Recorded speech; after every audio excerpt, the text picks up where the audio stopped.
but it's really just like 6 guys who happen to have a motorcycle. And they want to wear like matching jackets? Yeah, well, just a little side note. Yeah, I met a couple of them one time. Like the pink ladies? At our local bar in the area. And I was like, oh, what's going on, guys? And it was funny because they had like the leathers and stuff on, but I'd seen them get out of like a 85 Honda. Yeah. In the parking lots, which I thought was funny. I was like, why didn't you ride your motorcycles? And they're like, hey, I'm Biscuit, and he prefers to go by Stitch. So I was like, okay, your motorcycle gang names are Biscuit and Stitch. Right. Again. Okay. Not very threatening at this point, but you know. What are their names supposed to be? Like Yakety Yak and like Machine Gun Joe or something? T-Bone and fucking the Strangler. I don't know. It's not. How many guys are going around the country running whores and guns up and down the west and east coast? Biscuit and Stitch. Not really happening. Well, now you're just stereotyping people. No, these guys were stupid. But anyway. So, did they have a reason why they were in this 85 Honda and not like on a badass bike? No, well, the guy kept on. He said, well, we kind of run Haywood County. And I was like, oh. I said, which I found interesting because if you run a county, you don't kind of do it. Like you're sure you do it. Like you're a little more assertive about it. Like, no, we run this bitch. And I was like, oh, so you like traffic guns and women through Haywood County? What are you doing? Drugs. Drugs and stuff. Because at the time I was a fan of Sons of Anarchy. 1%ers. Yeah, right. And they were just like, oh, no, we did like Toys for Tots. That's what we're doing this weekend. So, yeah. But they run the county? But they run the county, kind of. They kind of run the county. Okay. So Biscuit and Stitch, guys, watch out for them. Steer clear. Wow. Yeah. Okay, so we have some motorcycle gangsters here at this party. They're running this party. Okay, and they're running up in this motherfucker, like I said, making some balloon animals, like just having a great time, maybe doing some keg stands, who knows. Yeah, making sure that everybody gets home responsibly and safely.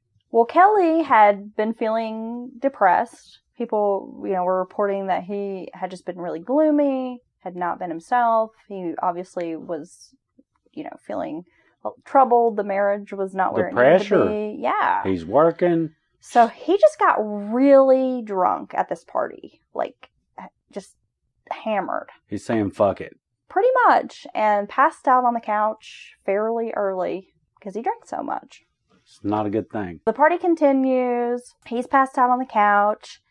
And it was the next day, November the 6th, that Shayne began asking neighbors and friends if they knew where Kelly was. Yep, she said she had not seen him since early morning hours and had no idea where he was. And so this was around 9 a.m. that these tourists found Kelly's Jeep. The crash site was suspicious. Again, there were no skid marks on the road, no disturbed gravel, and the vehicle had to drive up over a curb to get down that 30-foot embankment. And there was just no disturbances, which cops were like, it would have been kind of messed up if there was an accident. How do you fly off the road or out of a parking lot? And not leave some tire marks. Yeah. Some tire marks into the grass. Yeah, why? Yeah, exactly. Yeah, so just immediately looked suspicious. When investigators showed up at the apartment to tell Shayne what had happened, she told them that, the evening before, they had thrown a party. Kelly had gotten really drunk and passed out, maybe around 1 a.m., maybe before that. She had gone out for food with Brett Ray and others and returned home sometime maybe between 3 and 4 a.m. She said Kelly woke up in this jealous rage, demanding to know where she had been. They argued over Shayne's affair with Brett, which she repeatedly denied. And the more she said she wasn't having an affair with Brett, that they were just friends, Kelly was growing angrier and angrier. She said he grabbed his keys and stormed out of the apartment. Seeing as how their 2 children were in bed, Shayne didn't follow him because she had to stay at home with the kids. I mean, you got to consider, okay, that makes sense. It's pre-cell phone days. She can't just call him and be like, get your ass back here. Right. He's left. She's home with the kids. Yeah, if one or the other of you leaves and one's left with the kids, what are you going to do? If you don't have 2, who knows if they even have 2 vehicles? Well, in the meantime, the accident scene had left these investigators questioning the validity of this car crash. The Jeep had crashed into a tree head on But the body was lying in the back seat in a pool of blood. While he may have been thrown during the crash, the blood was clearly disproving this theory. There was nothing in the driver's seat, nothing on the steering wheel, dashboard. No face smacking the window, nothing. dash, nothing. So not only was there blood everywhere in the back seat, it was primarily leaking kind of out of the tailgate of this Jeep. So detectives then noted that his head had some trauma, and they pretty quickly saw that Kelly had been beaten and pretty severely. And yeah, he's going to get banged up in this car crash. But this was intense head injury trauma. Yeah, they can tell the difference between that. Well, immediately they knew that this whole scene was staged. You don't tend to hit 6 or 7 times to your face in a car wreck, you know what I mean? Whatever energy or stopping of energy happens quickly, bam, a strike or two. Yeah, you don't typically get hit 9 times in the face when you have a car wreck. Well, physics, yeah. Right. And being thrown, if it wasn't wearing a seatbelt, he might have gotten thrown into the back seat, but there would have been some blood in the front seat. The whole thing was really suspicious. Yeah, it sounds suspicious. They decided that somebody had beaten Kelly to death and then drove his Jeep to the Great Smoky Mountains Park looking for some sort of steep drop to create this fake accident scene. And after interviewing Shayne, investigators wanted to talk to Brett Ray, but before they could track him down, his friend Jim Burney ratted him out. Burney had received a call from Ray in the early morning hours stating that he was stranded and needed a ride. Jim Burney went to pick him up and found Brett Ray covered in dirt. At this time, Brett Ray admitted to driving Kelly off the embankment. Wow. He confided to his friend that he was totally, madly, insanely crazy in love with Shayne. Well, I guess so. You don't... And he was just willing to do whatever it would take to be with her. Oh, God. What is wrong with these people? You don't tell people shit like that. You don't?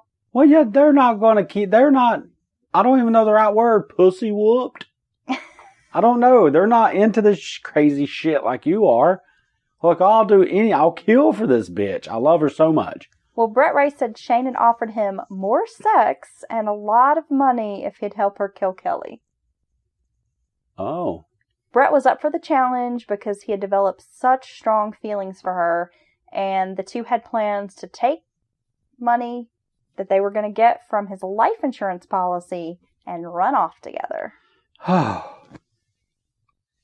Okay. Police find Brett Ray soon after, and they arrest him. He's charged with murder, and during the interrogation, he admitted to being at the party, but said he had no idea what had happened to Kelly. A second police interview had Shayne being pretty uncooperative, and she immediately retained a lawyer. Oh, that's usually a good sign. By November 7th, 2 days after this party had taken place, an autopsy confirmed what investigators already suspected, that Kelly had been beaten. The head trauma had caused his brain to bleed and swell, ultimately making him brain dead, and examiners determined it was likely a baseball bat which caused the injuries. That's brutal. Well, a search warrant, of course, was issued, and investigators could see that the apartment appeared to have been freshly cleaned. Okay. So it's spotless. They can smell Lysol, Clorox. Lots of it. Yeah. They sprayed luminol in the apartment to uncover those blood stains. And guess what? Blood everywhere. Detectives found a path that led down the hall and into the kid's bedroom and out a window. So that was the murder scene, sounds like. Yeah, it sounds like it started in the living room. So it sounds like possibly he's passed out on the couch. And dude takes a ball bat and goes to his head with it. Possibly. Well, you got to think the kids are in the house sleeping. That's crazy. The kids are in their bed.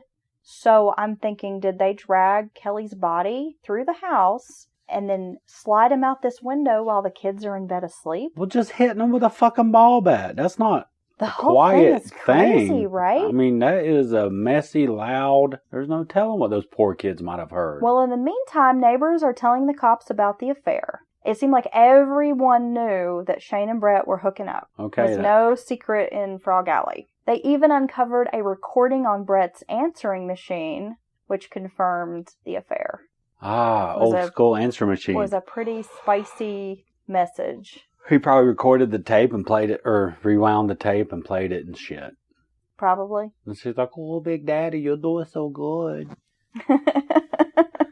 Is that what you do? Well, that might be how she said it. When your boyfriend leaves you a message, you just play it over and over again? Well, not my boyfriend, but my wife. I don't leave you messages like that. You say it just like that. "Oh, Big Daddy." No, I don't. She doesn't. She's right, folks. I'm mostly just like, take that fucking man bun out of your hair and make me a sandwich. Again. I get relentless. Okay, let's get back to the story. Okay. It was after Kelly's death that this mourning widow, Shayne, was calling around asking about his life insurance policy. That is always a good way to approach this. Yeah, I mean, just right after. The next day. Friends, co-workers, people who were employed at the community college. Hey, what do you know about this life insurance? How does this life insurance How does it thing work? Who do I need to get in touch with? How quick can I get it? Yeah, all of those things. Yeah. Well, like most policies, Kelly's paid out if, double if he died in an accident. So his policy had been for $70,000. So I'm guessing, he paid out like, $140,000 then if it was double that? Yeah. Which in 1994 money, $140,000 is a pretty good chunk of change. Now, why pretty good in today's Why market. are these people so stupid? Why are they so stupid? Because if you have life insurance, I don't care what it's through, it pays out. You just let the process work its way. You don't ever call and rush life insurance. So are you trying to tell people that if they're not thinking about committing a murder for money, that they should not call and ask about it? Well, if they are thinking about a murder for money. Baby, no. You can't tell them what to do. Yeah, what? Okay. Okay, Dylan's going to make you a list on all the things to do to not get caught. Well, I'm just saying, the money comes. Just shut the hell up. Keep your mouth shut. Well, it was about a week after the accident that police arrested Shayne in connection with her husband's murder. Yeah, so they've already nailed her down. Well, they determined that Brett Ray had beaten Kelly to death. He took the body, loaded it up in the Jeep, and went to dispose of it, while Shayne stayed behind and frantically cleaned the apartment, as you can imagine. We just watched the horror movie The House That Jack Built. Yeah. With Matt Dillon. And he is like an obsessive, compulsive serial killer. Yeah. So he keeps returning to crime scene to clean it. And then he has crazy. all these, he keeps imagining blood everywhere, and he'll go back in the house and, check and try to clean it more. And I just feel like that would be me in a situation like that. I would get caught because I'd still be there, days later trying to make sure everything was clean. Yeah, extra clean. Yeah. The trial took place in 1996, and, of course, they had a mountain of evidence, witnesses, people testified. In Brett's trial, they tried the two together.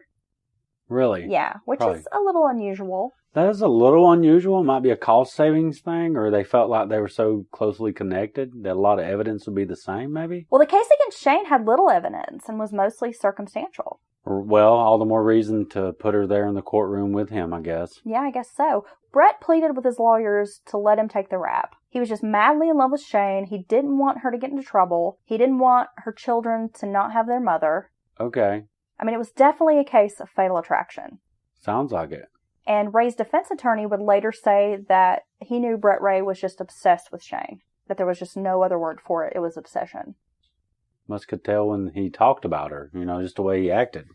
Well, Shayne had a different take. She was willing to throw Brett under the bus, saying she had nothing to do with Kelly's murder, and he had to have killed Kelly while she was asleep. I mean, bludgeoned with a baseball bat, and you don't wake up and hear it? Yeah, and you don't see the scene?